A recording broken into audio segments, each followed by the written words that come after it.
President Obama's executive order on immigration was set to roll out this week, but it is now suspended. And this news comes after a federal judge issues a temporary hold on the order in 26 states.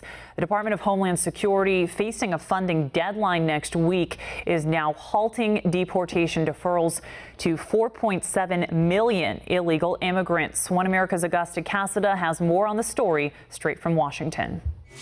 The Texas court ruling is giving fuel for the Republican fight. It's also a major blow to the administration. But neither side seems to be budging in the fight over funding the president's controversial immigration order.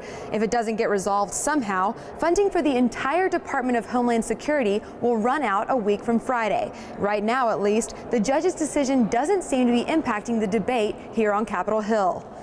Congress comes back in session next week and will have only 4 days to come to some form of agreement and fund DHS.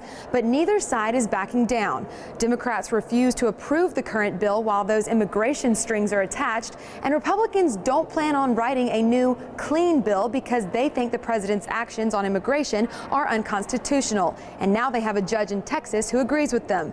I spoke to Genevieve Wood of the Conservative Heritage Foundation, and she tells me that the GOP needs to stand their ground. But the fact is, a lot of people are very concerned that what the president is doing is not constitutional.